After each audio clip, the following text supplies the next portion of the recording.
will or will not participate in the Iowa straw poll.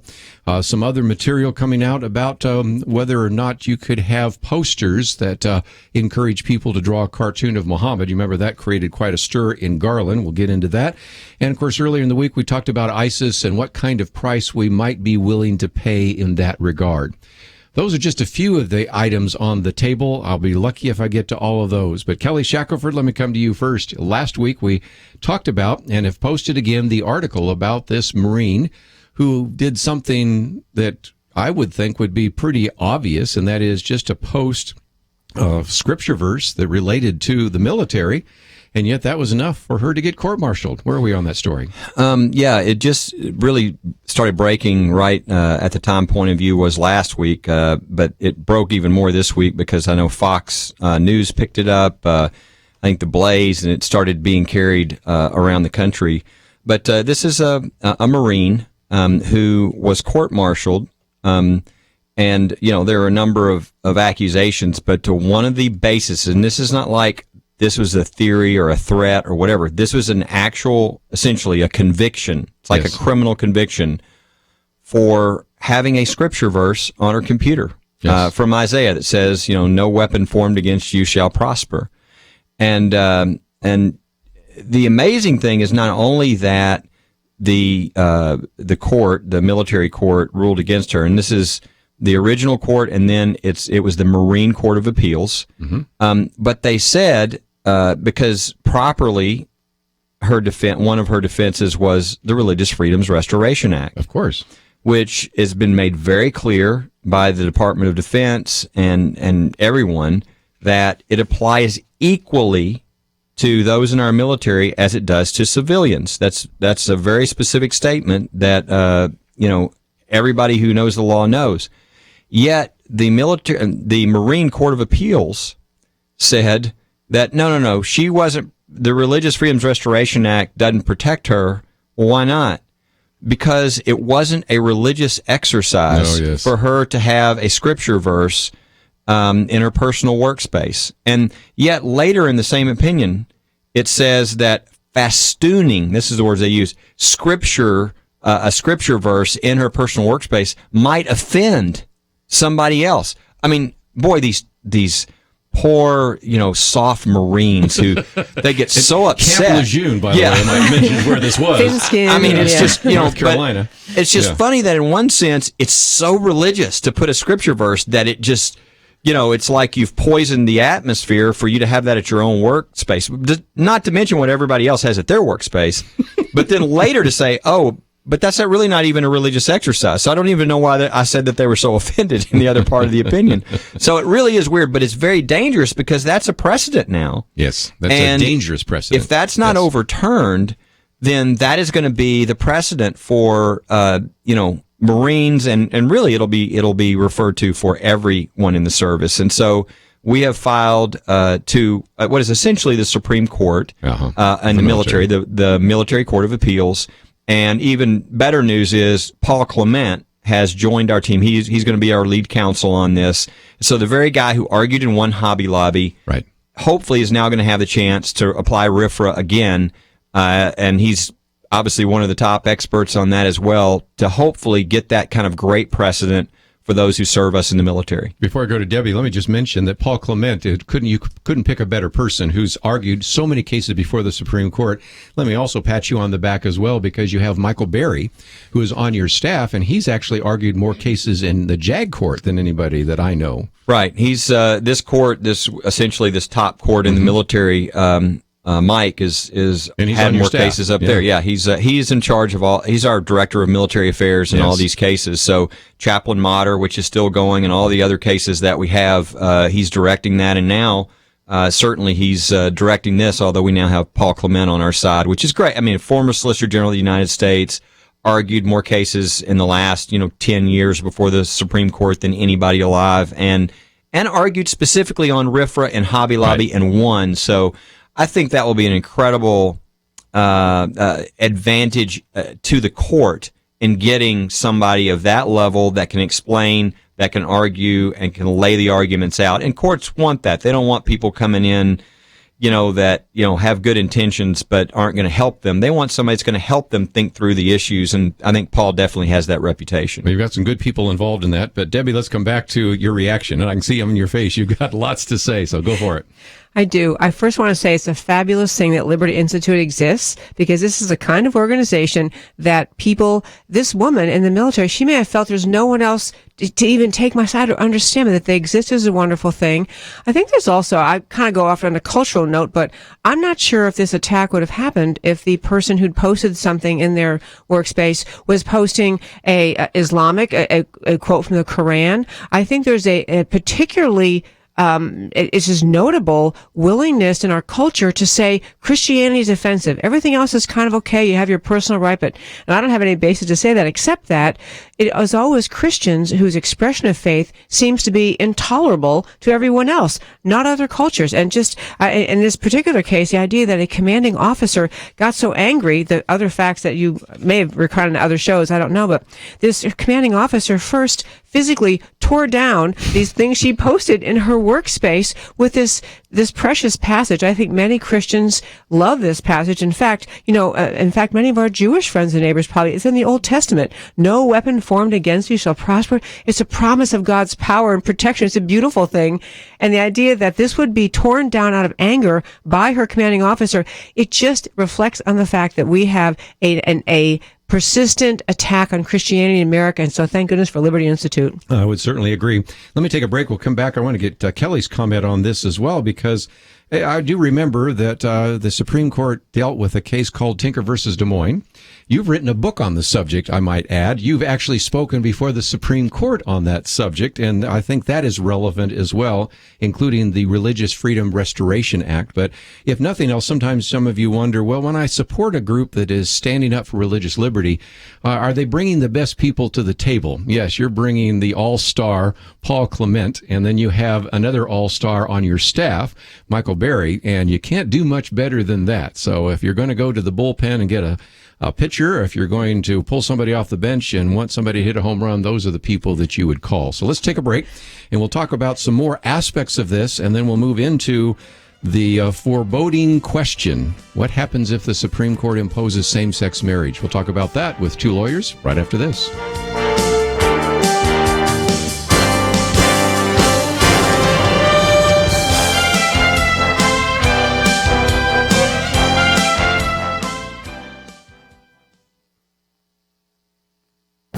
The Point of View Commentary with Kerby Anderson. We all have too much stuff. I can relate to this since I just moved and had to box everything up and move to a new house. Each year we give away lots of things, but I'm still amazed at how many boxes I had to move. That may be why the article by Joshua Becker caught my eye. He lists the 21 surprising statistics that reveal how much stuff we actually own. Here are just a few of the eye-opening statistics he collected from various news articles and surveys. According to a Los Angeles Times article, the average American home has 300,000 items. In order to store all of this, the average size of the American home has nearly tripled in size over the past 50 years, and much of their stuff flows into their garages.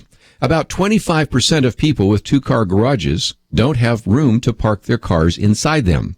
But homes and garages are still not enough stuff for our material. Apparently, at least 1 in 10 Americans also rent off-site storage, and according to an article in the New York Times, this is the fastest-growing segment of the commercial real estate industry over the past 4 decades. Those of you with children or grandchildren know how much stuff they accumulate at a young age. British research found that the average 10-year-old owns 238 toys, but plays with just 12 of them daily. A study at UCLA concluded that 3% of the world's children who live in America own 40% of the toys consumed globally.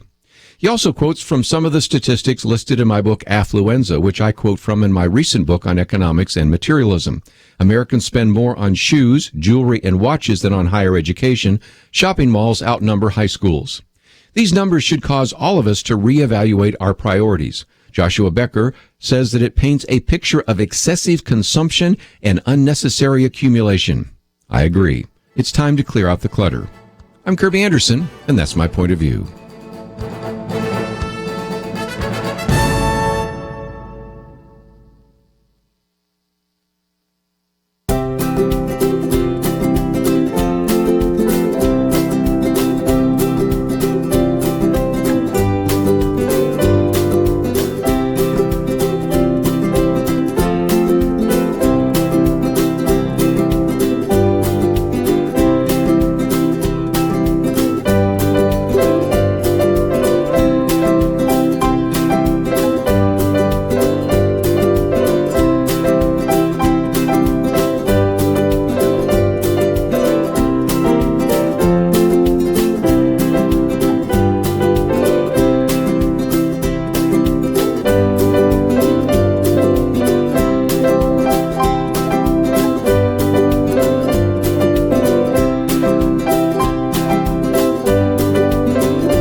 You're listening to Point of View, your listener-supported source for truth. Weekend edition here on Point of View. If you'd like to join us, 1-800-351-1212. I'll get to some of the phone calls in just a minute.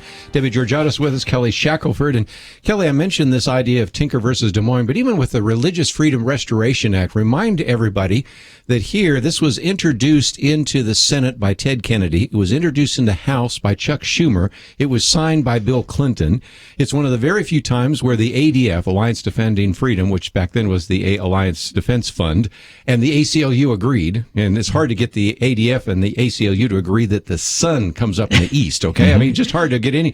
And then Tinker versus Des Moines, this had to do with Vietnam protesters. So these are not pieces of legislation or rulings that came from right-wing people.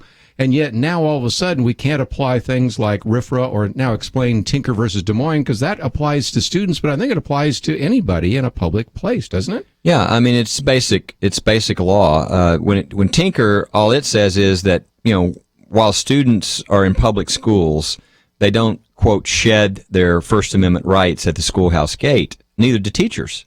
They still have a right to express their opinions. The only restriction in Tinker is because they're younger and because they're at school, they don't have a right to disrupt the classroom. So, you know, while you might have the right to say the Lord's Prayer, that doesn't mean you have the right to say it in the middle of math class. Yeah. So that's how Tinker works. They do have the right. And so this idea that somehow they don't is just an attempt to take away those freedoms that people on the left and the right used to all agree about. Right. Now, this is what is new when it comes to religious freedom, and I think it will affect free speech dramatically as well, is now things that were not controversial, like you mentioned, the Religious Freedoms Restoration Act. You had Chuck Schumer in the Senate leading the charge. You had Ted Kennedy behind it. You had Bill Clinton sign it. It was almost unanimously passed the House and the Senate.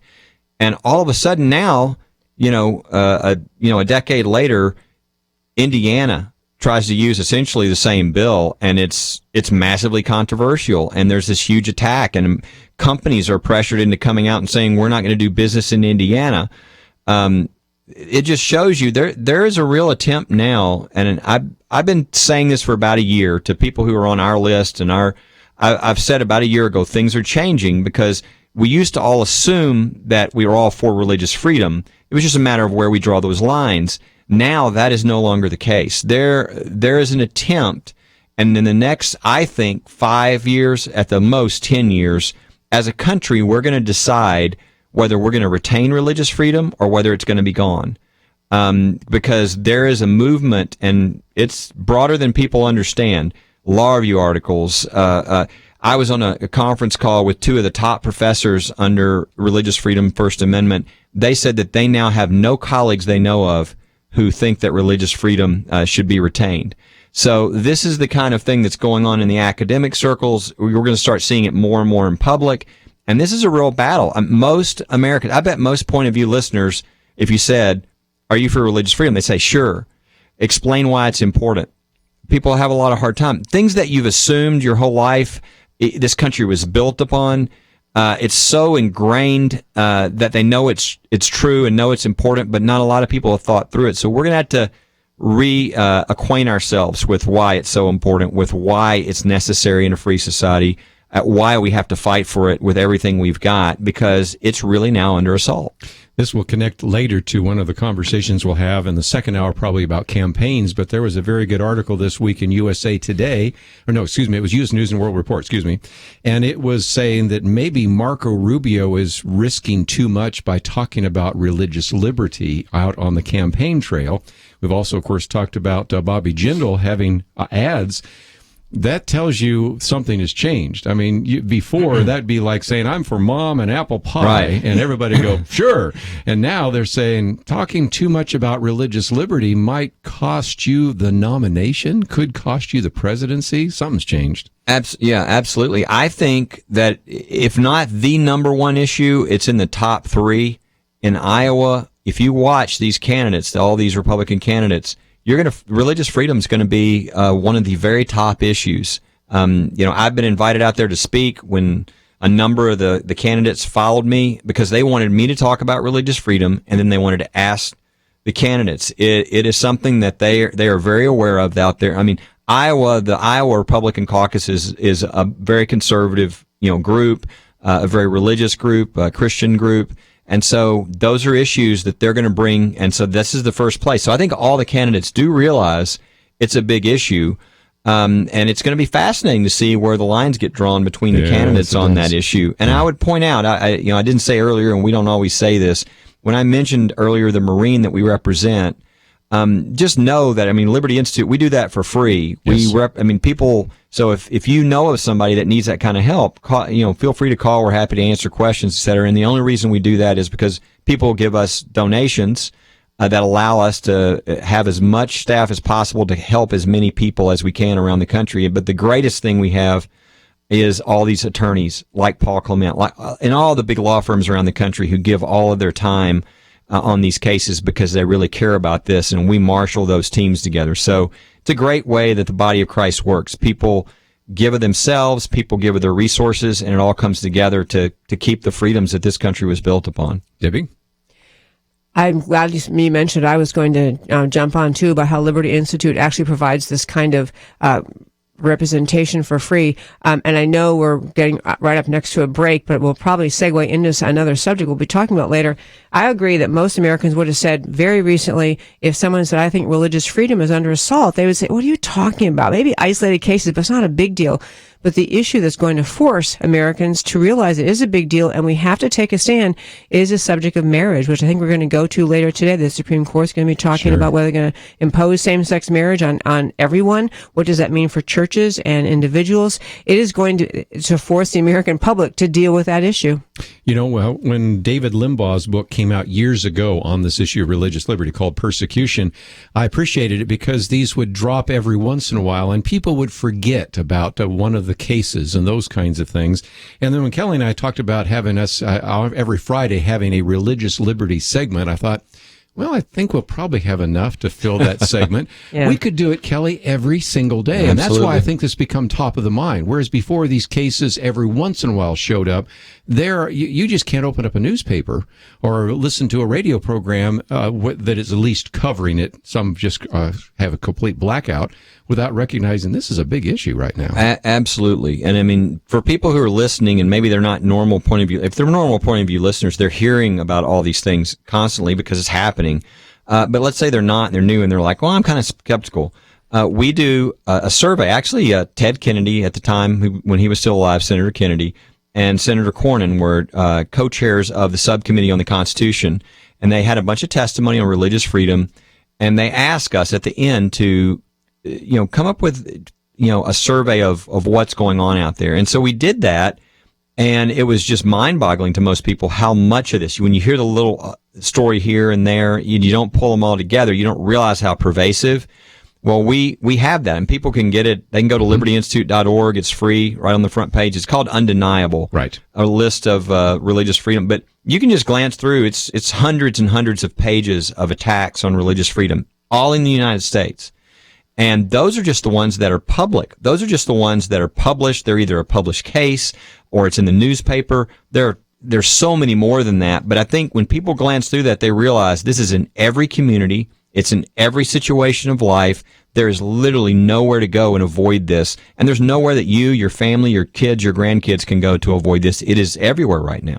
Let me just mention, you go to the website, libertyinstitute.org. We have a link to it right now. It's Download Undeniable, a survey of hostility to religion in America. You're setting up my next point, because back when, David Limbaugh did that was like one book. Now you and Tony Perkins and others have come out with these all the time. And it's just an incredibly long and very discouraging list. And so if you'd like to get the latest edition of that, it catalogs 133% more attacks on religious freedom than just the year before. So obviously it is increasing. Mm-hmm. Debbie, your comments.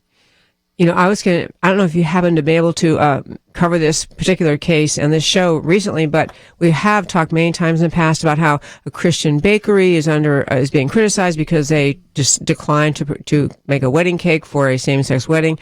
Well, there was a case that came out Indiana, and it was a Muslim-owned bakery. I don't know if you saw this in the last couple of weeks. I mean, somehow I'm going to guess the American left, the ACLU, is just going to stay right out of that one, but they didn't want to bake a cake for a returning veteran because they found America's presence in the war in the Middle East offensive, and they're essentially saying we have our rights under Religious Freedom Restoration Act. We don't have to bake a cake for you.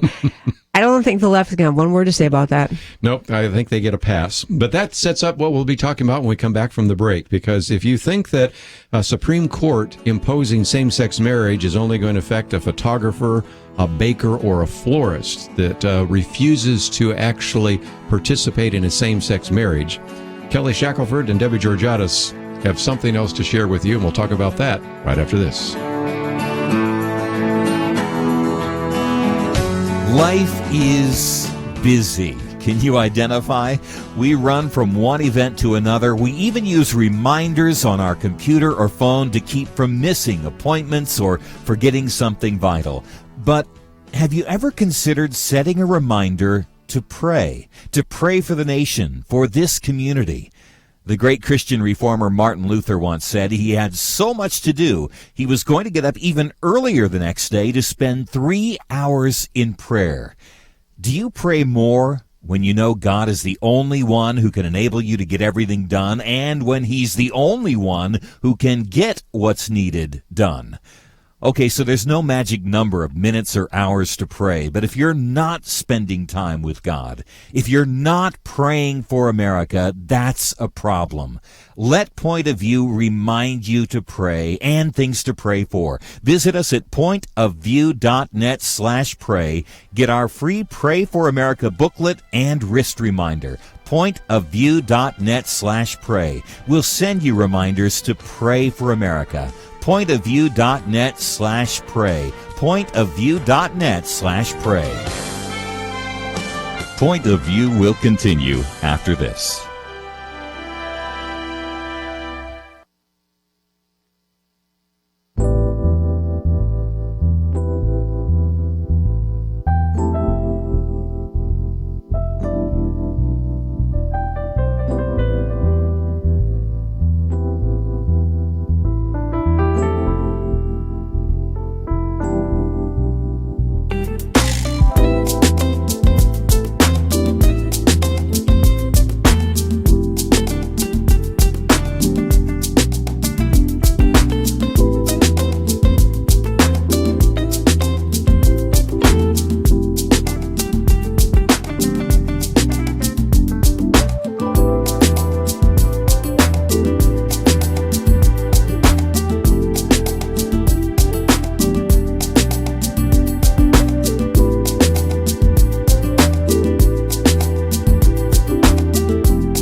You are listening to Point of View. The opinions expressed on Point of View do not necessarily reflect the views of the management or staff of this station. And now, here again is Kerby Anderson. Weekend edition, if you'd like to join our conversation, 1-800-351-1212. Kelly Shackelford, Debbie Georgatos, and let's, if we can, get into the question of the Supreme Court. Certainly this time a month from now, we will know for sure, but we already have a little bit of a glimmer, and that is in the oral arguments, the question was asked of the Solicitor General, Donald Verrilli, by Justice Samuel Alito, about what happened to Bob Jones University. One of the first columns I ever wrote in the Dallas Morning News was a defense of Bob Jones in the sense that even though I disagreed with the policy, I was fearful of what it might mean, because in the 1980s, Bob Jones University at that time had a policy that said you could not have interracial dating. They've since changed that, but at the time they had that policy. And so the IRS was given permission to actually pull the tax-exempt status of Bob Jones University. So Samuel Alito asked a pretty obvious question. That is, if we do legalize same-sex marriage, and then you have colleges, universities, and other institutions that disagree, isn't it possible that they also could have their tax-exempt status pulled? Well, Donald Verrilli was sort of taken back by it, but basically he made the comment, well, it's certainly going to be an issue, which I think we're going to put in stone here, aren't we, Kelly? Because it now tells you, well, yeah, I think we will probably persecute you. Isn't that what you took? Yeah, it's shocking on a number of levels. One, I wanted people to understand how it works at the Supreme Court. If you're up at the Supreme Court, and the Solicitor General is, that's the Solicitor General's job, is to represent the United States at the Supreme Court and the President. They understand that when you get a case, you're always trying to win your case. And so you don't say things that are unnecessarily provocative. Yeah. And so and again, this is like it's like somebody that plays baseball, just knowing the feel of a bat. Okay. It's just everybody, I don't care who they are, knows this.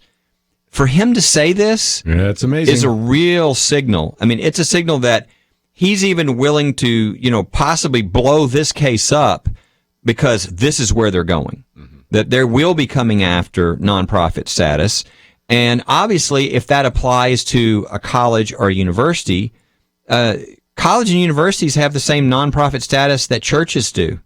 So we're talking about churches, which is why you've seen the articles written by people like Al Mohler and others who say that the result of this will be that a number of churches, a large percentage of churches and a large percentage of ministries will literally have to shut down, because they will not be able to afford to do their ministry anymore, because of the economics of what this will cause. So this is a huge issue, and it's just one of many issues that will result from a decision like what Justice Alito, Justice Scalia, and them were asking questions about. If the federal government, if the Supreme Court creates a so-called constitutional right to same-sex marriage, constitutional right, that's now the big, hammer, right? And so it's going to whack a whole bunch of things. And if this new constitutional right, well, how does that compare to these other constitutional rights like free speech or religious freedom?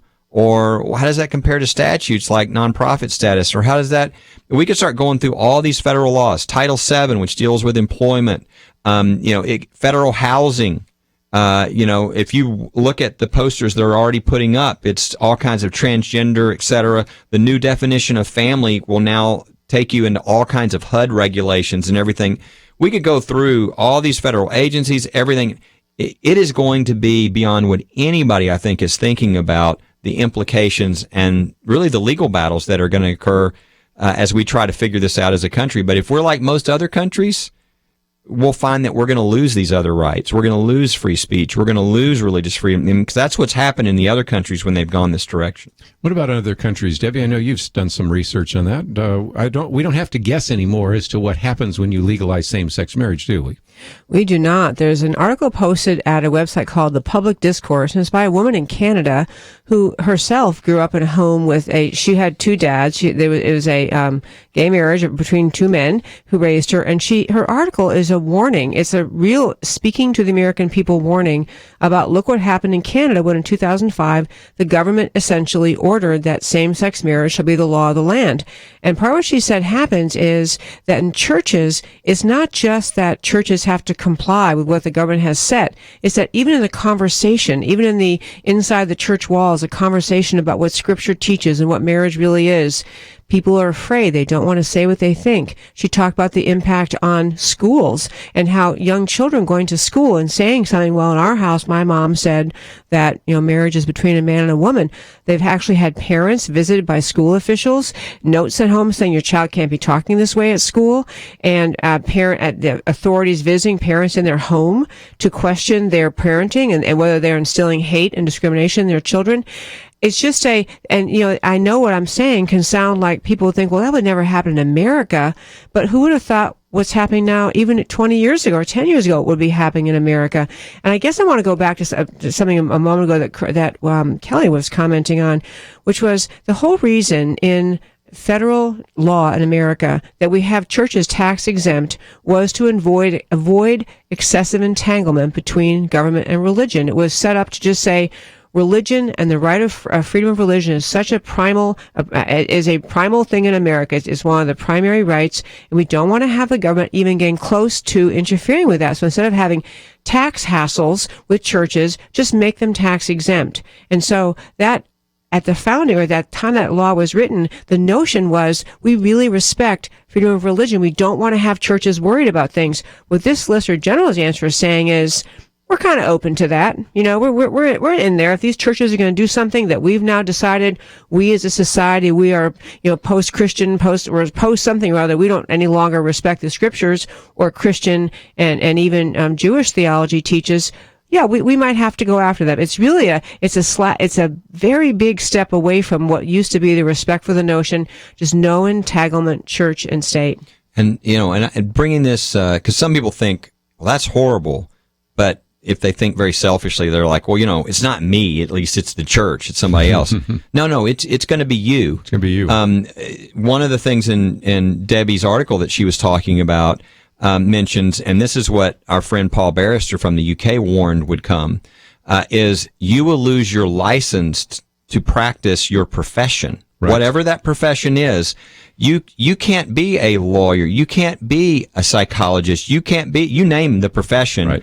If you are a discriminator, and therefore your whole license to your career, we're talking about, the government will now have control over.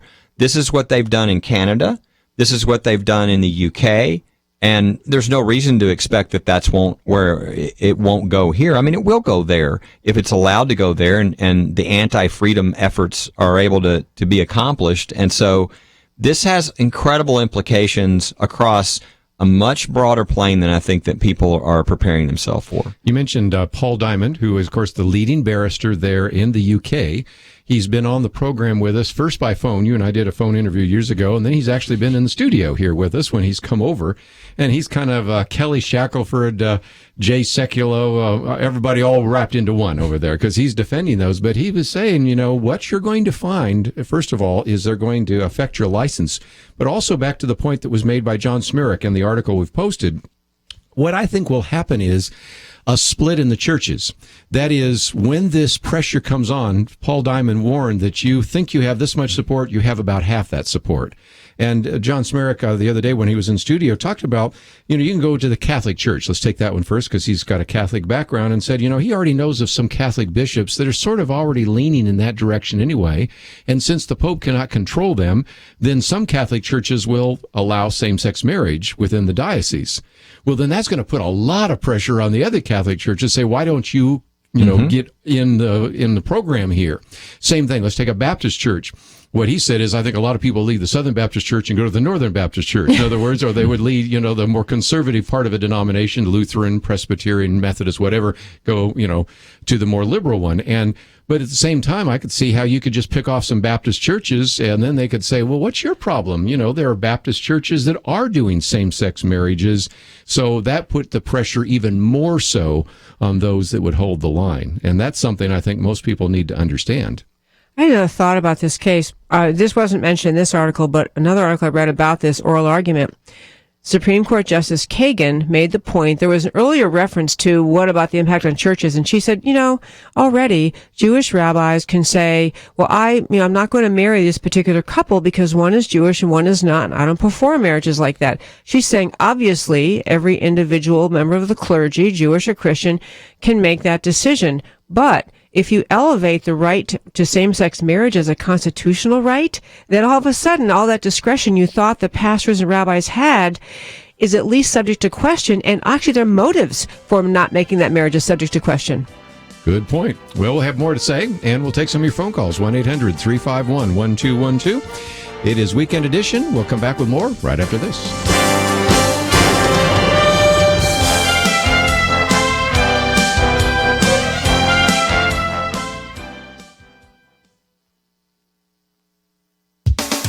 Politicians are currently answering questions like, knowing what we know now, would you have supported invading Iraq in 2003? Hindsight will not alter that decision or the devastating 2011 decision to leave before we secured the gains made. Now, Iraq is in chaos. The recent ISIS takeover of Ramadi, the provincial capital of Anbar province, is particularly heartbreaking because this is where in 2007, a surge of U.S. forces waged a block-by-block battle to reclaim the city from insurgents.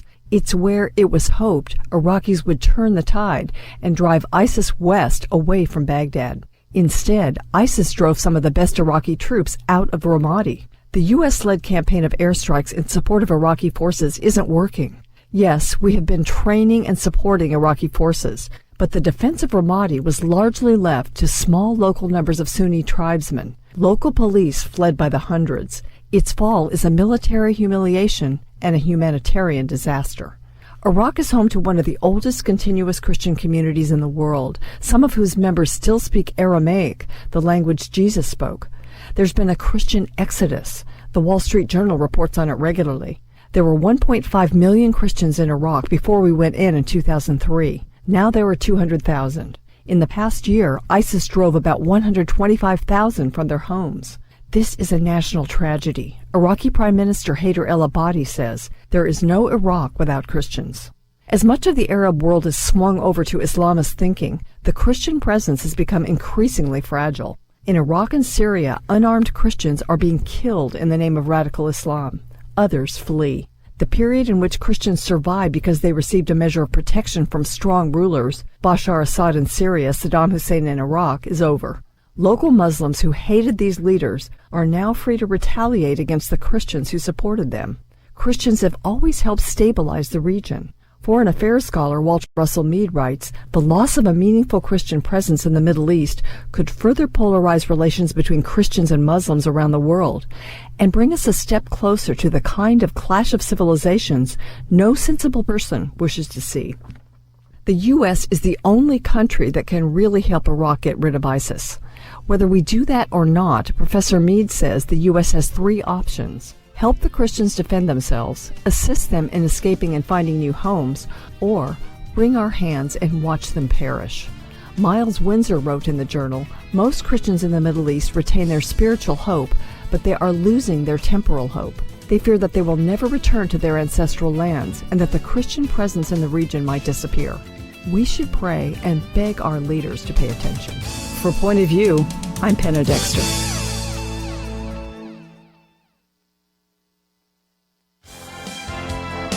Now, back to Point of View, your listener-supported source for truth. 1-800-351-1212. If you'd like to join us today, Debbie Georgatos, Kelly Shackelford in studio. It is our weekend edition. And before we take some phone calls, let's talk about that reticence that people have to express their viewpoint right now and what would happen when you legalize same-sex marriage. My commentary yesterday came out of some very sophisticated work that was done by polling. And Kelly and I can relate to this because lots of times you see some of these polls that look like an election's really close and It's not close at all. You see that they wonder whether or not the Marriage Protection Amendment will pass, and it passes overwhelmingly. And what they have found, interesting enough, and I won't go into the technical details, people can read about it, is that when you ask people by phone, they're hesitant to say that they support traditional marriage. They're hesitant to say something negative about a candidate. But when you have them go online, they're a lot more honest. So they've seen Rasmussen and others have seen a wide divergence in the kind of answers you get with a telephone call and online. And that brings me back to the wide divergence you get between polls and what happens.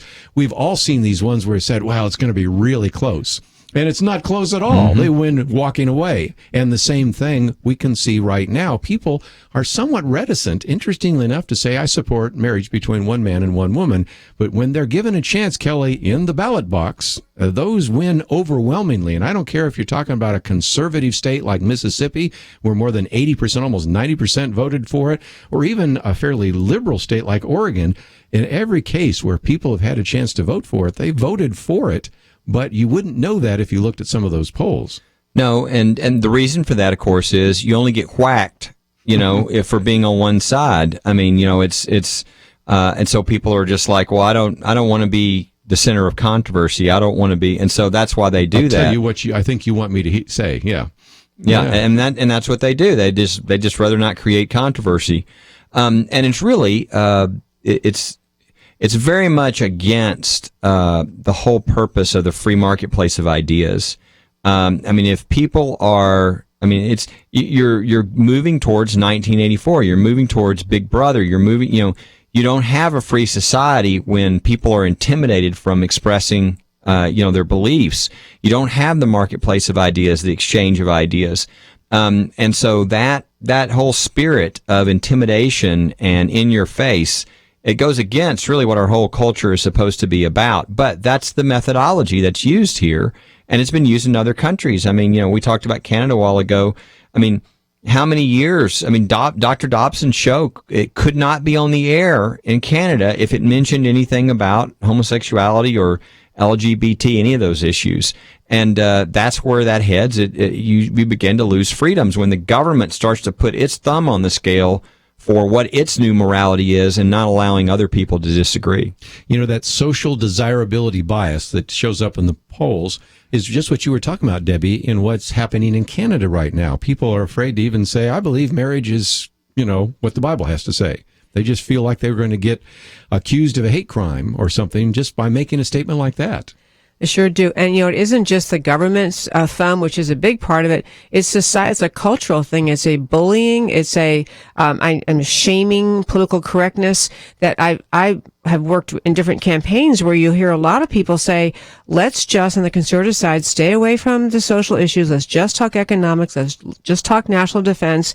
Everyone's with us on that. But it's because we're so afraid of the reaction. And I really do think most of America is still with us on both issues, on life and on marriage. And I think but the pressure of political correctness and the media piles onto that, even in private conversations with friends recently, because I'm kind of always talking about these kinds of issues one way or another.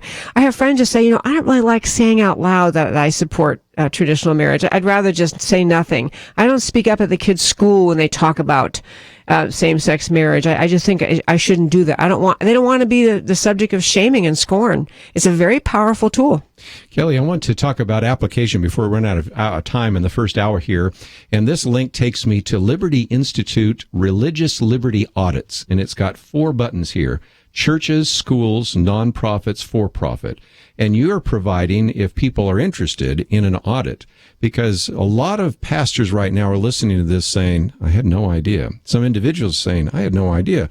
There are presidents of Christian schools who might be listening to this right now, or headmasters saying, what can we do? The answer is you have some suggestions and some ideas, don't you? Yeah, and the simple answer that summarizes everything I'm going to mention here and where they can go get it is, we call it religify. And that is that most religious organizations didn't necessarily do a great job in their legal documents laying out what they really stand for. In fact, it was kind of popular for most groups to kind of be, not be in your face with everything. And, they thought that's the safer way. Don't be radioactive. Turns out that after some Supreme Court decisions, it's the exact opposite. That one of the reasons Hobby Lobby won their case is because they were very specific in their documents what they were committed to and why.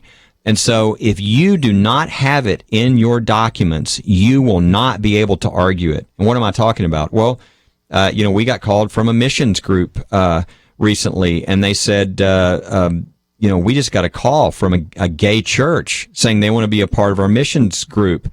And, they didn't have anything in their documents on that, right? I mean, what if you name it, I'm having all these pastors that are now being called, and we think it's to test them, to set up a case saying, we want to be married, 2 men or 2 women, to see what they'll say.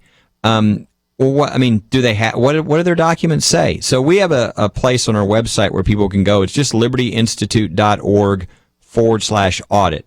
Audit. And it tells them, and you can just go to libertyinstitute.org and you see, are you protected, and click on that. Same thing. But it tells you, here are the legal documents you need to look at of your organization. And then here is sample language of what people are using on, for instance, the life issue, on the issue of marriage and how that's central to what you believe in your organization. And that, whether that's from a Catholic perspective or a Baptist perspective or a Presbyterian perspective, we have examples of all those because people have used these and thought through these. So it's made, I think, very easy for somebody who really does want to do the work of getting themselves protected. And I would encourage people to try to move quickly because, by the end of June, we're going to have the Supreme Court decision. And you don't want to, I still think you could win, but there's actually been arguments that, well, they changed their documents because of this, because they're bigots and discriminators and, you name it. So you just don't want to create that. You just want to be real clear about what you believe, have this in place before anything bad happens, because if you do it after something bad is happening to you, it looks like sort of a last second, litigation strategy versus this is what we really believe. So again, we have some links to the website, and we want to encourage you to go to libertyinstitute.org/audit or just Liberty Institute. We've got the link there, so you can find it anyway. We have a couple of the articles. You could lose your church. Court-martial Marine. We'll get to some others in the second hour as well. And Debbie, I might just mention, a lot of people like to get a hold of you and have you speak. Of course, listen to your radio program, Ladies Can We Talk, and it's ladiescanwetalk.org, right?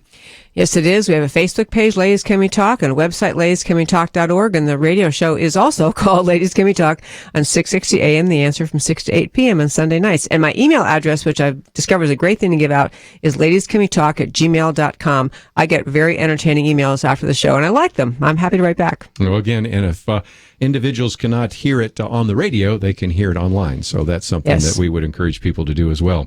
Got a couple of other articles there as well. We encouraged you to find out how your representative voted on the pain-capable abortion vote.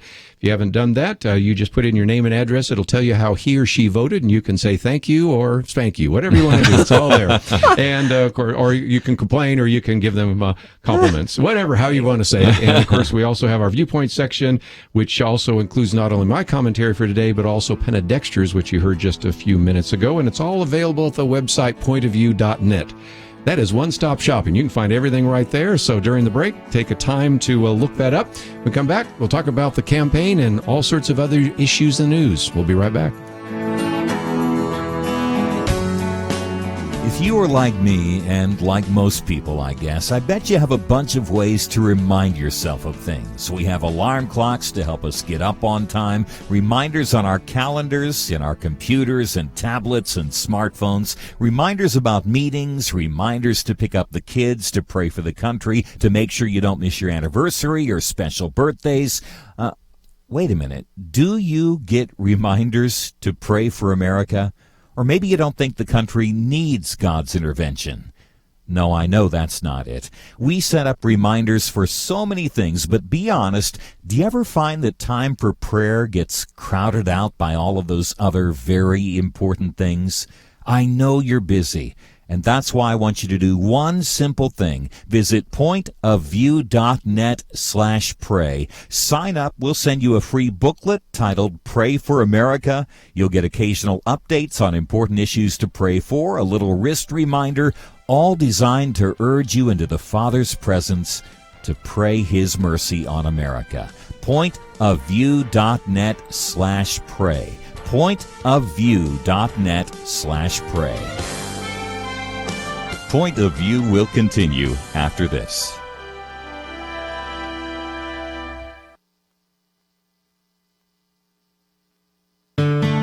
I just thank God for y'all. I listen to you every day, truly. I wanted to thank y'all for everything you do each day to inform Christian families and our community about the things we can do, and just the way you're so informative. I listen to you daily and love you guys and appreciate you so much. God bless you, Kerby, for keeping this show so on track and for the decades of wonderful help to this nation that Point of View has been. We're all big fans of your work, and we pray that God will just prosper it. As a Christian, over the years that I've followed this program, I am constantly challenged to be on guard and to evaluate what's going on. And if for no other reason, to protect the caliber and the truth of your programming, I need to participate and to back your program financially to ensure that the truth stays out there for people to hear, to view, and to be a part of.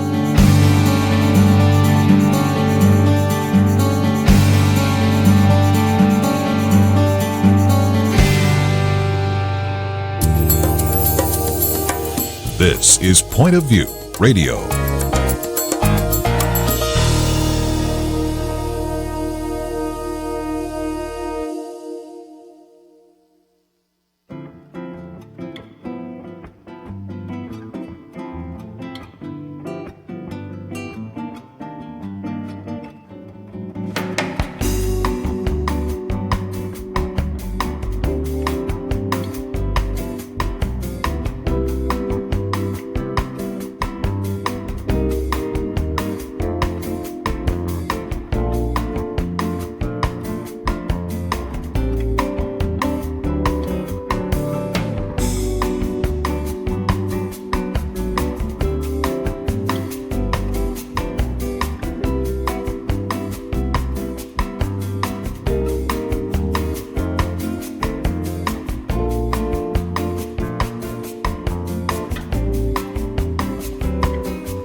Hi, this is Kerby Anderson. You know, each day we take on the tough issues and provide a biblical perspective to them. The topics we cover are wide-ranging.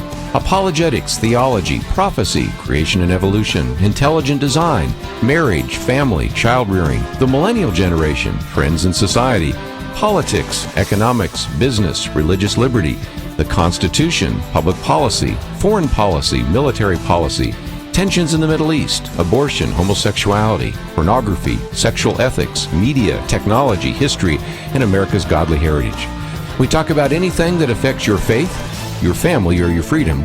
So don't go anywhere, because Point of View continues right now.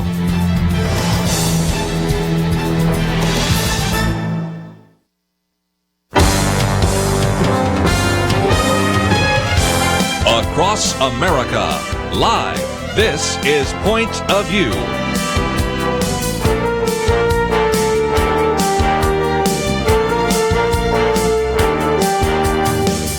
And now, Kerby Anderson. Second hour, if you'd like to join our conversation, we'll open up the phones, 1-800-351-1212. We'll get to those calls in just a minute. But an open line, we've put some things on the table in the first hour. Certainly, we've talked about religious liberty. We've talked about the implications of the Supreme Court imposing same-sex marriage and what that might mean to your church, Christian school. But we have much more to cover.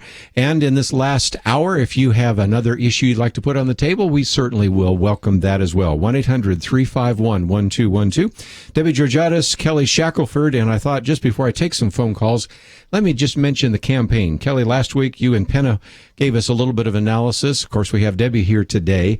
The Quinnipiac poll was kind of interesting because it shows that it's sort of a dead heat in some ways. 10% for Jeb Bush, 10% for Ben Carson, 10% for Mike Huckabee, 10% for Marco Rubio. We're seeing a trend here. 10% for Scott Walker. Then following, then you have 7% for Rand Paul. It's still an open race, but it's kind of intriguing to see how you are going to have to obviously reduce the number. You can't have 15 people on a stage during a debate. Right. You've had some say they will or will not participate in the Iowa straw poll, but it seems like it's anybody's race right at the moment. It does. I think the thing you see when you look at the Quinnipiac poll is, I mean, the way I read it at this point is there are really 7 people in the race. I just don't consider Donald Trump, who's the next starting point. Poor George Pataki. You know, he's not a real candidate, and everybody else who's below Donald Trump is. I don't think they're just not in it yet. I mean, it's not to say they couldn't be, but right now when you look at it, you know, there's 7. I mean, you have who you mentioned. There's the 5 that are tied, and then very closely behind them is Rand Paul and Ted Cruz. So there's those are the 7 I see, and the 5 are Bush, Walker, Rubio, Carson, Huckabee, and then Paul and Cruz. Right now, I'd say they're the leading ones. Now, all this is so early because nobody's seen them. I mean, you know, we have. You know, us junkies who, you know, we follow this, you know, and we try to keep some of them and talk I know with them, a lot of them. Yeah, we've interviewed a few of them, but yeah, go the ahead. average American, the average, for instance, in this case, the average Republican has never seen them. And so this is all going to be new for them. I mean, if you lived in Florida, you probably saw Bush because he was your governor, right? But most people won't have seen Bush. They just won't have. And so the first time is when they have a debate or something where they're paying attention. And of course, that's coming up pretty soon. I mean, we're 2 months away from that, and that'll be coming quickly. And the straw poll, and that's going to be fascinating because the straw poll all of a sudden is now up in the air. Before, most of the people realized they need to go to the Iowa straw poll, and but this time we're having people begin to move out. For instance, you've already got Bush not. Being a part of that. It looks like you also have Rubio from the statements that are giving, probably not being a part of that. You got Mike Huckabee, who wrote a editorial in the newspaper explaining why he's not going to be a part of that. Right. And so you're going to have, a number of the candidates, it appears, but yeah, the ones that are in are Donald Trump, oh boy, Ben Carson, and then some maybes, maybe a Carly Fiorina, Ted Cruz, Rick Perry, whatever, Bobby Jindal, but some have sent different signals. So the Iowa straw poll that was so significant, say, 8 years ago, doesn't seem quite as significant now. I think it'll serve the same purpose it did in the past, which is to narrow down a little bit. And that's why some of these candidates don't want to be in it. I mean, for instance, Jeb Bush knows that Iowa is one of the more conservative Christian, places, so that's not his best place to go, and so he's not going to be in the poll so it won't show him doing badly because he didn't participate. He figures, but some of these others are making, Huckabee and Rand Paul, I think it looks like probably not. They're the ones that didn't have representatives there, and Huckabee had spoken out. But I think amongst the others, it's a way to sort of weed the field a little bit to see who's really stronger in Iowa, who has the better ground games down there already in place, and it'll show us a little something, I think, for sure. Debbie, you've interviewed Carly Fiorina and some other candidates. What are your thoughts?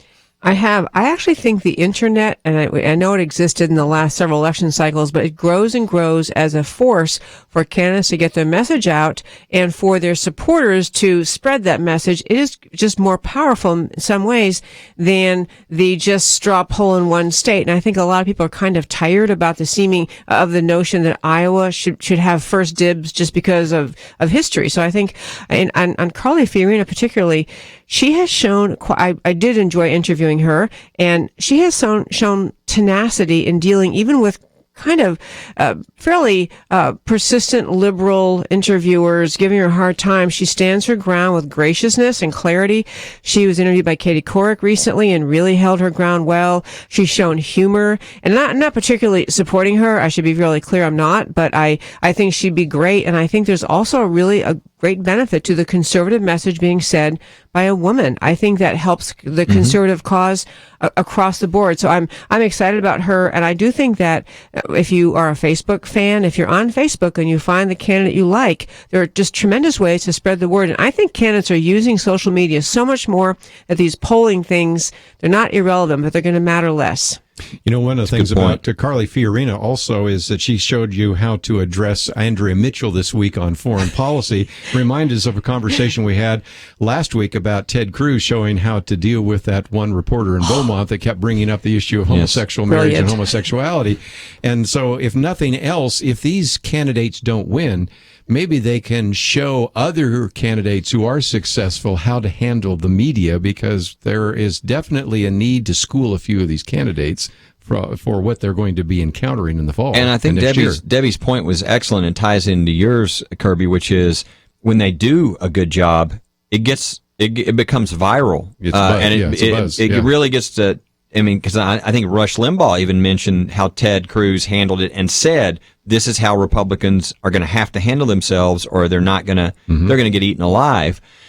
So I do think it's interesting. And there was an article today, I don't think we have it up, but I saw it and read it real quickly. I think it was Politico, that was mentioning, which of the candidates have the best, social media. And it wasn't like, oh, we think this is best. It was very, it was a study. And it was very, it was laid out about the response and how people do it metrically. And not surprising, Hillary Clinton was the number one on the Democrat side and was more than Republicans because she doesn't have to split herself 15 ways. But number two, and I think Hillary was double the number two, but the leading of the Republicans was Ted Cruz. I would believe that. And I think under that it might have been Rand Paul next. So interesting how that plays in this election. I think Debbie bringing that up, it is a very big change. Used to be you had to talk to people about this, and people would probably wait to talk because they wouldn't have enough information, right? Now people can get all this information, and they're already talking to friends and sending email things around that they see that they really like. And so I think it's a lot different campaigning than it used to be when it had to be face-to-face and whatever your local news shows that night. Let's take a break, and when we come back, we'll take some phone calls, but I'd love to know who you think you might support. I know some of you are in the anybody but category, but also we've already talked about what looked like the top 7. Of course, we haven't mentioned the most recent addition. That's Rick Santorum. We'll talk about that too. But let's take some phone calls. 1-800-351-1212. What are your thoughts? We'll take those calls right after this.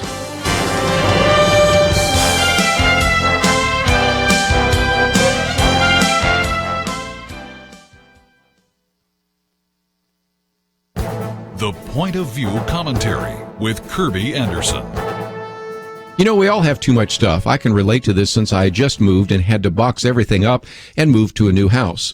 Each year we give away lots of things, but I'm still amazed at how many boxes I had to move. That may be why the article by Joshua Becker caught my eye. He lists the 21 surprising statistics that reveal how much stuff we actually own. Here are just a few of the eye-opening statistics he collected from various news articles and surveys. According to a Los Angeles Times article, the average American home has 300,000 items. In order to store all of this, the average size of the American home has nearly tripled in size over the past 50 years, and much of their stuff flows into their garages. About 25% of people with two-car garages don't have room to park their cars inside them. But homes and garages are still not enough stuff for our material. Apparently, at least 1 in 10 Americans also rent off-site storage. And according to an article in the New York Times, this is the fastest growing segment of the commercial real estate industry over the past 4 decades. You know, those of you with children or grandchildren know how much stuff they accumulate at a young age. British research found that the average 10-year-old owns 238 toys, but plays with just 12 of them daily. A study at UCLA concluded that 3% of the world's children who live in America own 40% of the toys consumed globally. He also quotes from some of the statistics listed in my book Affluenza, which I quote from in my recent book on economics and materialism. Americans spend more on shoes, jewelry, and watches than on higher education. Shopping malls outnumber high schools. These numbers should cause all of us to reevaluate our priorities. Joshua Becker says that it paints a picture of excessive consumption and unnecessary accumulation. I agree. It's time to clear out the clutter. I'm Kerby Anderson, and that's my point of view.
You're listening to Point of View, your listener-supported source for truth. I'd like to join our conversation, 1-800-351-1212. Debbie Georgatos and Kelly Shackelford. Let's go to Georgia first, WLGP.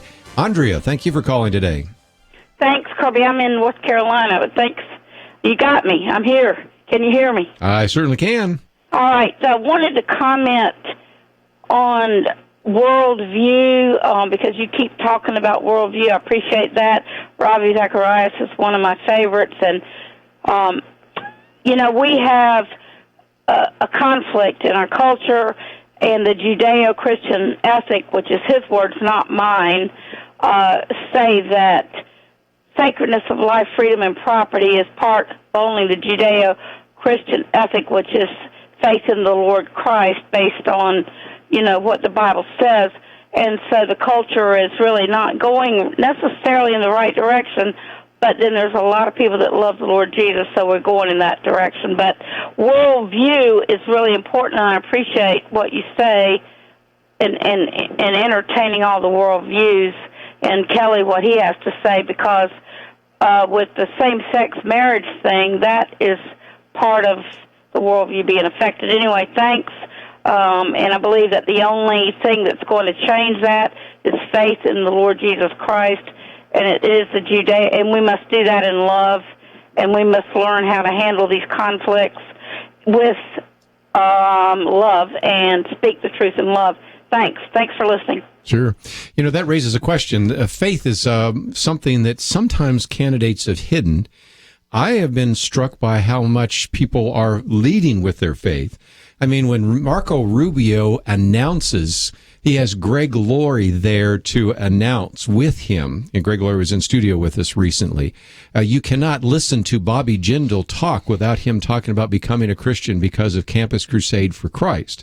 Of course, Ted Cruz, there's no doubt about that. And of course, when we talk about Ben Carson, that's all his story is.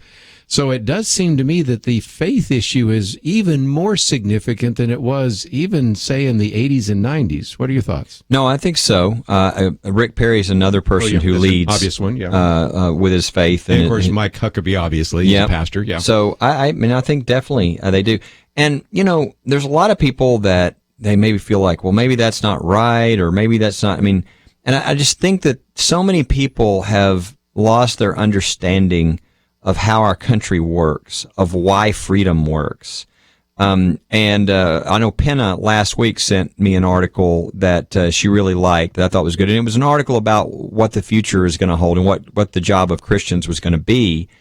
And it essentially talked about there being two tracks, sort of the legal track and all these battles over marriage and all this, but the other being the cultural track. And really it got back to this basics. And I think a lot of us know these quotes from our founders that say, our country doesn't work without religion and morality. It doesn't work without that underpinning. Democracy will fall, in this case, a democratic republic, falls completely apart. And there's lots of videos on this. I know there's the one from the business professor from Harvard. Christensen, which we have, I know, on our website, that he talks about how that if you don't have people essentially restraining themselves because they feel this responsibility through their faith to, a God, then you just can't hire enough police. And so that's how he ends it. But so there's a million reasons why, but this country was founded on religious freedom. It's called our first freedom because we understand that without faith and morality, our system will not work.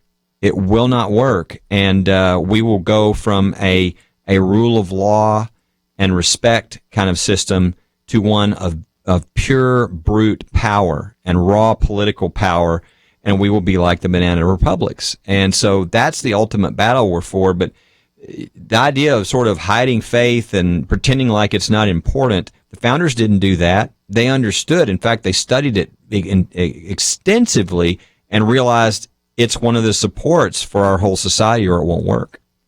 I love everything you just said, and related to that, in America, we used to have children taught in public schools. Probably the way they learned to read was reading the scriptures, and we had a presence of religion in school, which I think underscored, maybe just unconsciously, to the American public as kids went to public school. This is what they learned about America included.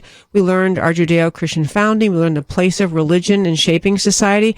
And when that's been drummed out over, I don't know how many decades you'd count, but many decades, drummed out of a sense of faith being part of what America was founded on, then that coupled with the persistence of the American left, which essentially is rising because they are rising and determined to eliminate the place of Christianity in shaping our country's values, it makes a lot of people not recognize that we have our stability, our freedom, our liberty, our order because of those principles. They didn't come out of thin air. And if you don't have Christian faith, then you just simply have tyranny. You have the latest opinion of mankind. You have all sorts of the wrong motives rising to the surface, and you end up with tyranny. But we need to be reminding people America is exceptional and great largely because of the ideas of its founding, which included Judeo-Christian ideas. Let's take another phone call. We'll head out to California. KYCC. Leslie, thank you for calling today. Yes, hi. Thank you for taking my call. I wanted to read something to you that I wrote just about a week ago, or within the week, and I feel like this really represents the majority of the American people and how we really feel, and it has a lot to do with what you've been discussing today, our religious freedoms and such. It's called When the Government Won't. Okay. A little bit short because we're coming up to a break, but go ahead. When the government won't, we the people will. We will call upon the name of the Lord our God. We will pray for America. We will honor our veterans. We will support Israel. We will guard the Constitution of the United States of America. We will pledge allegiance to the flag, the red, white, and blue. We will secure our borders. We will retain our right to bear arms. We will fight for our religious freedoms. We will hang the Ten Commandments on courtroom walls. We will affirm the definition of marriage as being exclusively between one man and one woman. We will invite God back into our schools, colleges, and universities. We will put up nativity scenes in public squares. We will place crosses in Arlington National Cemetery. We will keep Jesus and only Jesus in our churches. We will set the Bible and only the Bible in our pulpits. We will stand up for the sanctity of life, for the unborn, the elderly, the disabled, and the sick. We will watch over and protect our children. We will promote family values and pass on our Christian heritage to the next generation. We will free the oppressed and persecuted. We will punish acts of terrorism. We will unite as one nation, one people under God. We will resist the enemy from without and from within. We will. Very good. Is that posted somewhere? Yeah, we need to put that on Facebook. I think Debbie wants to put it on her Facebook. Hey, well, I'm going to fax that in if you'd like, to Point of View. I can do that this afternoon. That'd be great. Or, of course, we could figure out a way to post it on our Facebook page. Of course, if you have one, you could do it that way, and then we could borrow from it. But it just, I think, sets forth. Thank you so much for sharing that with us, Leslie. You're welcome. And I think it illustrates, again, maybe if you will, that could be a perfect summary of what we are looking for in a candidate, don't you think? Yeah, as she started saying, and I was thinking of some specific candidates who said those very things, that's their commitment. And again, I'm encouraged by that part, that there are people who, they realize the time we're in. They realize, I mean, you've got a big stir occurring because Marco Rubio mentioned that Christianity is under attack, right? Yeah, saw that one, which caused Rush Limbaugh to come out and say he's right, okay? And Rush Limbaugh has not been saying anything like that. So, I mean, you see this happening with candidates being much more, they're not scared to mention their faith. They're not scared to mention the cultural war that's going on that could destroy our country, and they're speaking up to it. And I think that is an encouraging sign to see. I completely agree, and I think many Americans listening to candidates, when you don't hear anything about their faith at all, you do wonder, what are they tethered in? Where do their values come from? Is it just kind of sterile, legalistic American history? Because ultimately, even our country, and all countries are founded on some set of ideas about God. You look over in the Middle East, and you can see countries founded on the teachings of Islam and Sharia, and the darkness, in my view, and barbarism of that religion. That's shaping culture, and America's culture was shaped by our ideas. And I think candidates need to at least be able to say how I see the world. I'm a Christian. I don't need to dive into every detail of their religious faith, but I want to know they're coming from someplace beyond just human intellect. Well, we'll talk more about that and take some more phone calls if you'd like to talk about various candidates and their worldview and their faith commitment. But when we come back, also, in addition to those calls, if you want to make them, since we did bring up this issue earlier in the week, we talked about ISIS. Of course, now the D.C. Transit Agency has decided, well, probably the best way to deal with anything that might offend Muslims is we'll just tell everybody out of the pool. Which has been kind of the tendency so often in our culture. We'll talk more about that with you right after these messages. In late June, we will find out whether the Supreme Court is going to redefine marriage. As the Lord said in Isaiah 5, "Woe to those who call evil good and good evil." No true Christian can bless what God calls a curse, which means we need to be praying right now about how to respond no matter what the outcome. The U.S. Solicitor General admitted during oral arguments the next battleground, if marriage is redefined, will be an attack on Christian schools, colleges, and ministries of all kinds. If the justices say that gay so-called marriage is protected in the Constitution, that's the highest law of the land, and no one who disagrees will be safe, including, ultimately, our churches. Join us as we pray for America. Visit now at pointofview.net/pray. We'll send you a free Pray for America booklet, prayer updates, and a wrist reminder urging you to spend time in prayer for the nation. pointofview.net/pray. pointofview.net/pray. Point of View will continue after this.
You are listening to Point of View.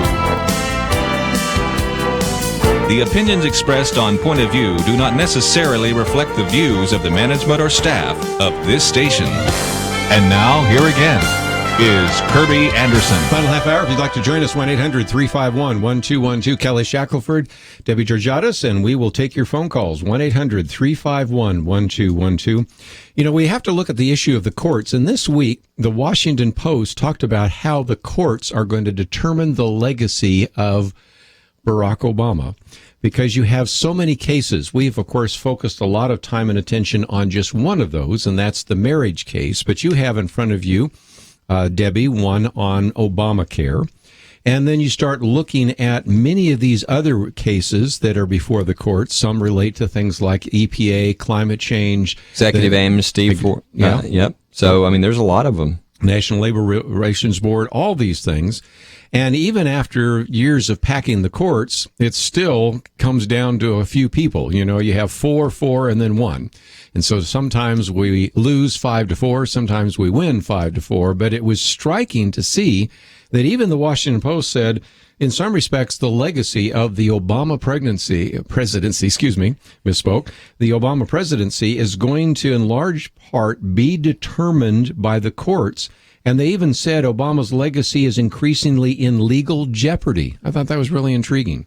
It is intriguing. You know, I will mention to our listeners, Ted Cruz has a list, I think that's on his website, of all of the times the United States Supreme Court has 9-0 shut down something President Obama did. I mean, it's like 12 or 13 examples, maybe more, where it just talks about the number of times they have said, no, you can't do that. So on the subject of this legacy, leaving aside the particular issues, and they're all important, and I'd love to talk about any of them, I think the bigger legacy that President Obama was pushing toward was an expanded power of the executive branch with very little ability of anyone to check it. Not just the executive branch and his executive orders, but the administrative agencies that are part of the executive branch. It's an expansion it's an expansion of tyranny. It's a dissolving or blurring of the lines, a separation of powers. It is a minimalizing the role of Congress, the elected people, because it's kind of saying, President Obama is saying, I run this place, I, the president, do, and I can do a lot, and the court can't do very much about it. So I think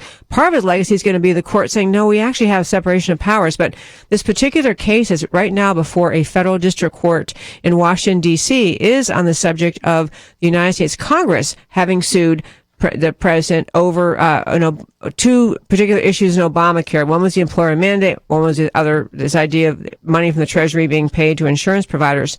But the quick nub of it just is the Congress is saying, Mr. President, you didn't have the right under the Constitution to make these changes. Congress makes laws and you enforce them, but you can't make laws. And what these executive orders are that are in so much controversy, they are changing federal law. And what's the defense we were talking about in the break, I'll just quick share the listeners, the defense or in the oral argument on the subject of this effort to try to get this case dismissed, what the government or President Obama's side is saying is Congress lacks a standing to even challenge the president, to even say that's what the argument is. You have no standing. You can't even challenge me. This is that tyrannical. It is not consistent with a balanced separation of powers in federal government. Where are the checks and balances we learned about in grade school? Kelly, help us out here. Well, and I think one of the arguments the lawyer is making there is that the only reason that you don't have the checks and balances is because Congress isn't doing its job.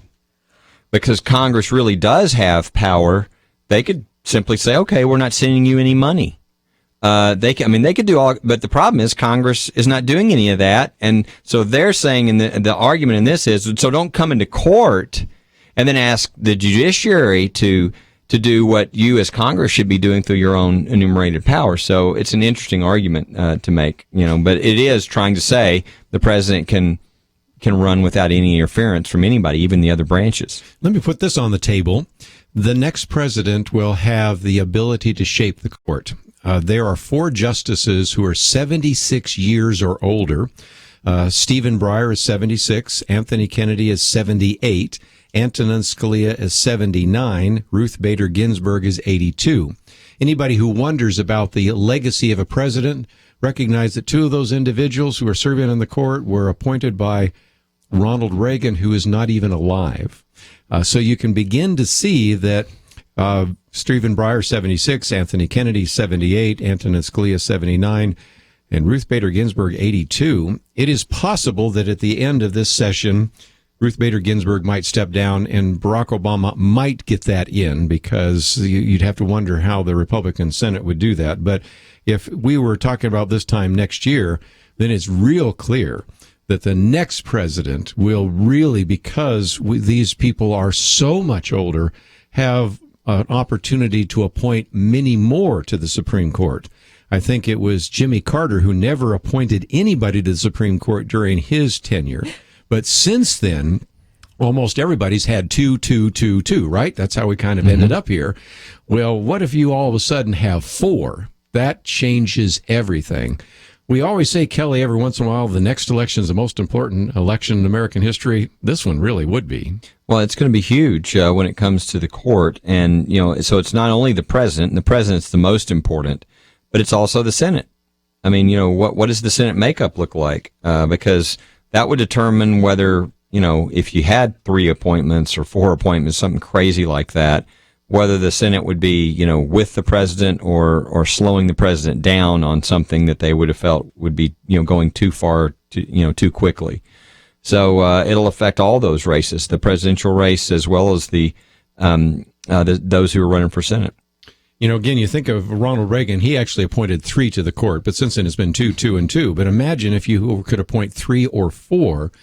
You're in a window that looks more like Franklin Delano Roosevelt, which affected the court for a generation. So who you elect as president, we're going to be talking about this probably more later on, will determine who actually has maybe a disproportionate influence, not only in the Supreme Court, but then all those federal court appointees that will spell the difference, I think, on issues like religious liberty, immigration, abortion, and all sorts of other gun issues. Control, you name the issue. Yeah. I mean, a lot of those issues right now are 5-4.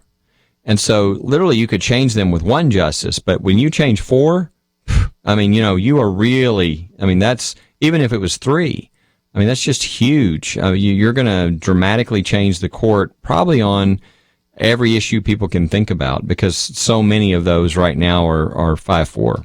If you're a Republican, too, there's still some bench. We talked about Janice Rogers Brown last week, didn't we? I mean, there's some people that you could pull very easily from the D.C. court and put on the Supreme Court, and they would vote differently than Ruth Bader Ginsburg, don't you think? Yeah, just slightly. Yeah. Well, I just thought I'd put that on the table because of the issue of courts.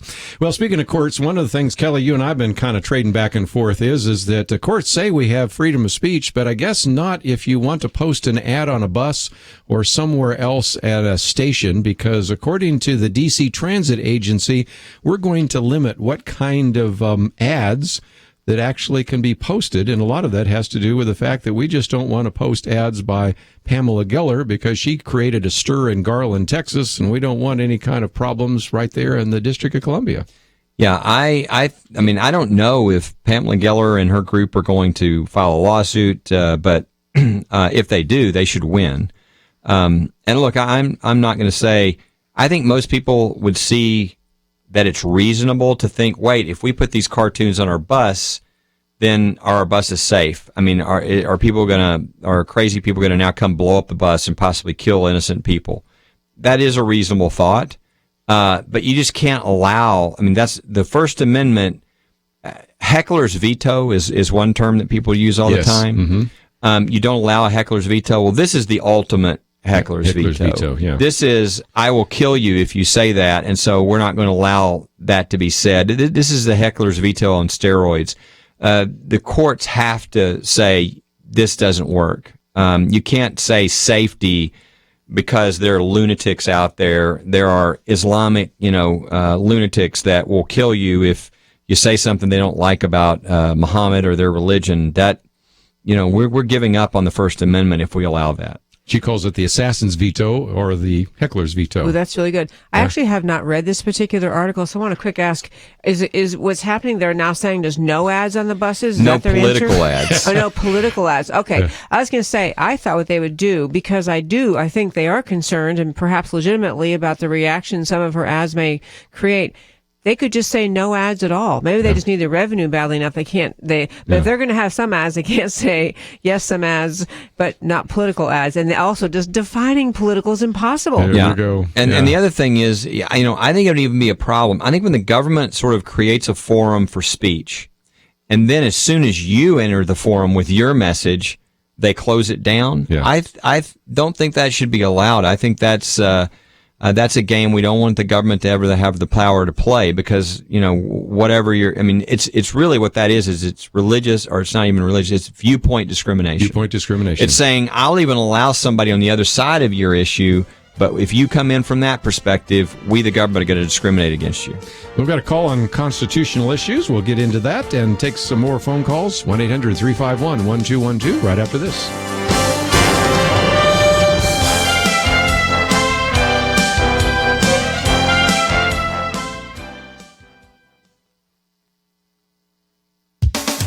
Politicians are currently answering questions like, knowing what we know now, would you have supported invading Iraq in 2003?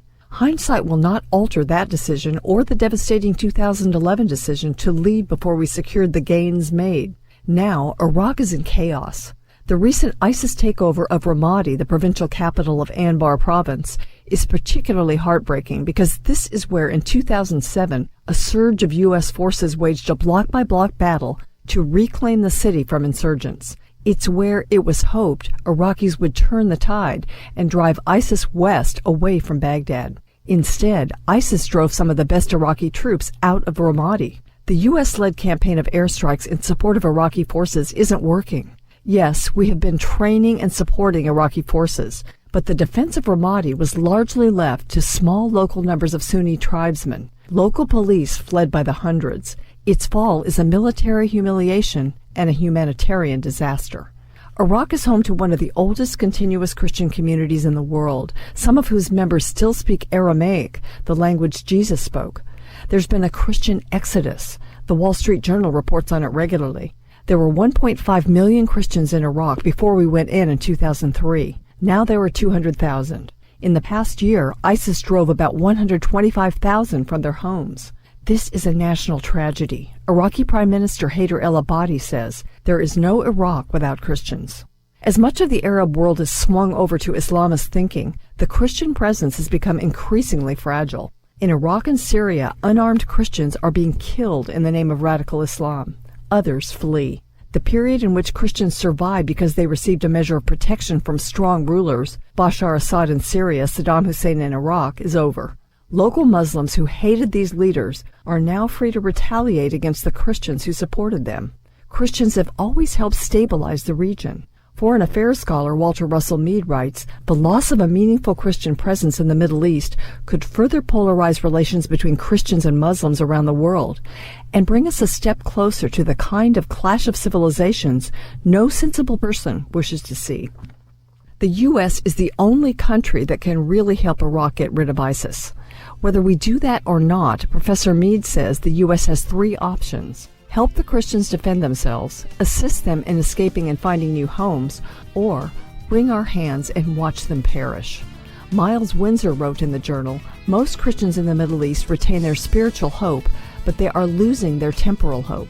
They fear that they will never return to their ancestral lands and that the Christian presence in the region might disappear. We should pray and beg our leaders to pay attention. Penna Dexter.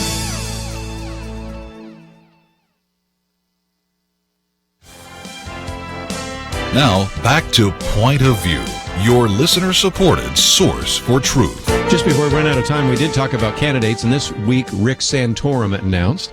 And here is an individual that 4 years ago did really well in that he won the Iowa poll. Not initially. Matter of fact, it took weeks for them to announce that he finally won the Iowa, not only the Iowa poll, but the Iowa caucus, but then went on to win 10 of the 22 primaries. He still lost out to Mitt Romney. So some people said, well, maybe he's got a chance. But at the moment, when I look at the polls, Kelly, I don't even see him showing up.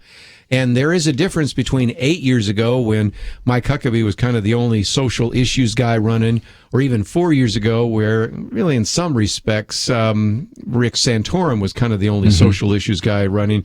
We got a lot of social issue people running this time. I think it's a completely different time. And I think the assumption that, hey, I was second last time, I don't think that means very much. I think he's going to have a lot tougher, row to hoe. And in addition to that, I mean, talking, again, I haven't even seen it, but I know you've both seen the statement of a federal minimum wage, and boy, that's not going to play very well in the Republican Party. So I think this is a totally different story than last time.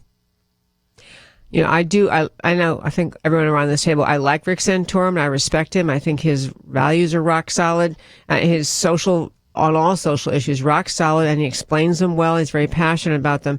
I do think the economy is going to matter, and more people are tuned into the economy. And I think just a simple statement of saying he supports increasing the federal minimum wage, it's a signal that says, I'll play in to the left's kind of, the whole thing about increasing minimum wage is only a message the left sends to express sympathy, to get support from the lower income Americans.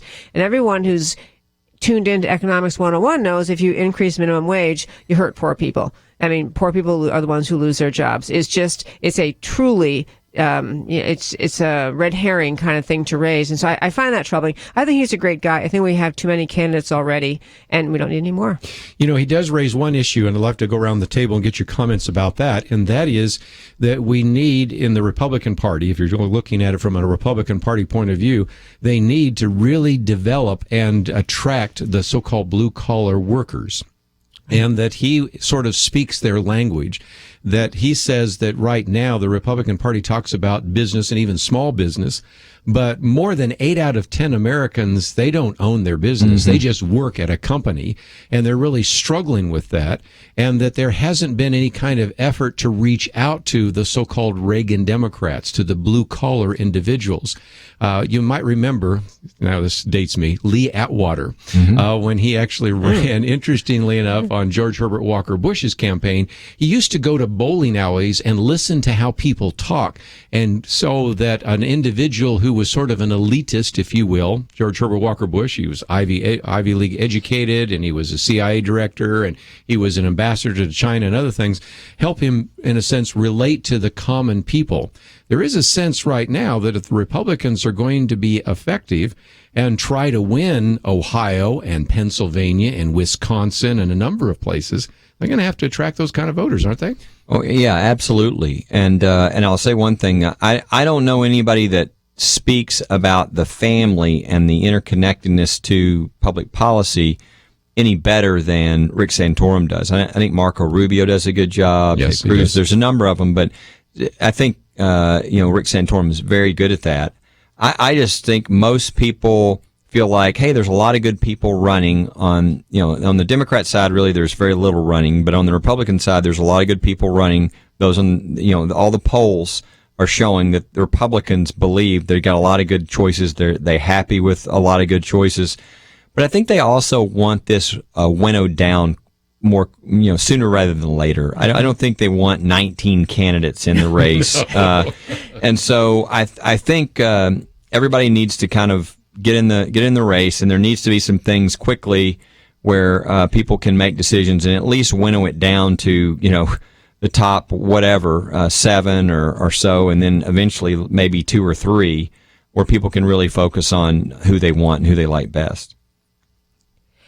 I love that you remind us about what Rick Santorum's point is about it's the Reagan Democrats, the blue collar Reagan Democrat voters. I'd love us to try to speak to them. I think Governor Walker has some appeal to them. I think he's kind of in that camp of things. So I really, I love that about Rick Santorum. And the other thing is that Rick Santorum is a very positive thing. He speaks so well. He uses the word, speaking about the American left, the relentlessness of the push in American culture to push Christianity and basic cultural American values out. He's very articulate about that, and I appreciate that about him. Yes.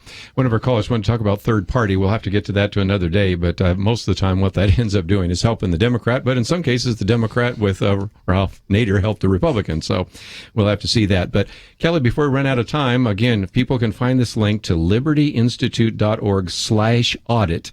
And there it gives you an opportunity to get the Religious Protections Guide, and you have an opportunity to audit a church, a school, a nonprofit, a for-profit, and those are great resources you've made available, right? Yeah, and it's got which legal documents to look at, and then templates for the types of things you can put. And really the focus is being very specific about what you really do believe and care about as a religious organization, so that you actually have the ability to stand on those beliefs if you're attacked. And if people come and say, well, you need to recognize my beliefs, I said, no, that violates our beliefs. Well, I don't see any of that in your legal documents. And so people need to be ready for what's coming. Well, again, I recognize that today is somebody's birthday. Happy birthday! We sing happy birthday to you. Very nice. And may all your dreams come true. Happy, happy birthday. Oh, this is your birthday song. Well, if nothing else, we wanted to say happy birthday to Debbie. You've never had that on radio in your entire life, so you are exactly right. Never mind. I can't believe how you got all those singers in here. They're great. The whole band was in there. Yeah. Well, choir. since we put you on the spot, let's talk about your website for just a minute. We have certainly talked about Liberty Institute, and I would certainly encourage our listeners to listen to your program. Now, I recognize that since we broadcast in 42 states, and you're only in one of those 42, and as a matter of fact, only in part of that state, there are other places that people can find out about you. So when they look at your picture there, first of all, they can wish you happy birthday on Facebook if they want, but it will take them to Ladies Can We Talk, and there you have all sorts of events, blogs, and all sorts of things. I followed you on Facebook for some time, and they also can listen to the program even if they're not in a particular locale where your program is actually airing, and I think you would be certainly very helpful to a lot of people wanting to know how to deal with these issues, I might say. Thank you very much. If you're on that Facebook page, there is a link frequently reposted to where to go to try to listen to Ladies Can We Talk. If you're not in North Texas, you can hear it online, actually anywhere in the world. You can hear it live online. I actually had a caller who was listening online one time. It was kind of fun. But anyway, you're welcome. We love doing that. And I recently was on Ladies Can We Talk. I had someone talking about the show and just saying, I don't like the title of your show. It should say, everyone can we talk, or America can we talk? So, and I actually spoke recently and someone came up afterward. He said, I've wanted to call into your show, but I know you only really want women callers. That's not true. The show is for everybody. It's speaking to Americans about loving this precious country and protecting it. And so it's really America Can We Talk, but I do speak to ladies. Well, I think we might change it when you go national, but the book was entitled Ladies Can We Talk. And again, I might just mention, if people want to contact you, maybe you could speak for Concerned Women for America, Eagle Forum, or a Chamber of Commerce or something like that. It would be a great opportunity. But happy birthday. Thank you very much. Well, Kelly, thank you for joining us. I think Pena will join us next week. We'll keep talking about these issues. But before I run out of time today, let me thank Andrew and Catherine and Shamila for their help behind the scenes. You can find all sorts of great material at the website, pointofview.net. That will give you links to Liberty Institute, to Ladies Can We Talk, many of the articles. It's all right there.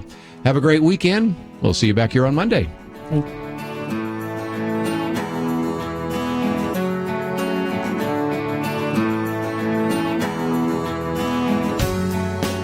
If you are like me, and like most people, I guess, I bet you have a bunch of ways to remind yourself of things. We have alarm clocks to help us get up on time, reminders on our calendars, in our computers and tablets and smartphones, reminders about meetings, reminders to pick up the kids, to pray for the country, to make sure you don't miss your anniversary or special birthdays. Wait a minute. Do you get reminders to pray for America? Or maybe you don't think the country needs God's intervention. No, I know that's not it. We set up reminders for so many things, but be honest, do you ever find that time for prayer gets crowded out by all of those other very important things?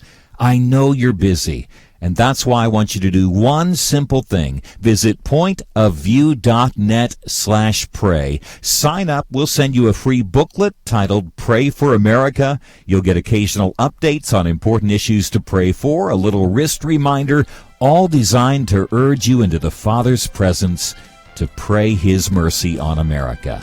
Pointofview.net/pray. Pointofview.net/pray. Point of View is produced by Point of View Ministries.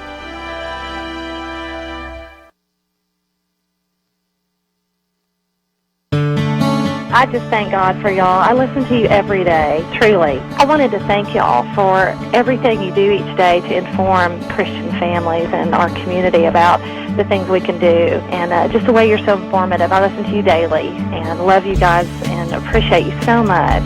God bless you, Kerby, for keeping this show so on track and for the decades of wonderful help to this nation that Point of View has been. We're all big fans of your work, and we pray that God will just prosper it. As a Christian, over the years that I've followed this program, I am constantly challenged to be on guard and to evaluate what's going on. And if for no other reason,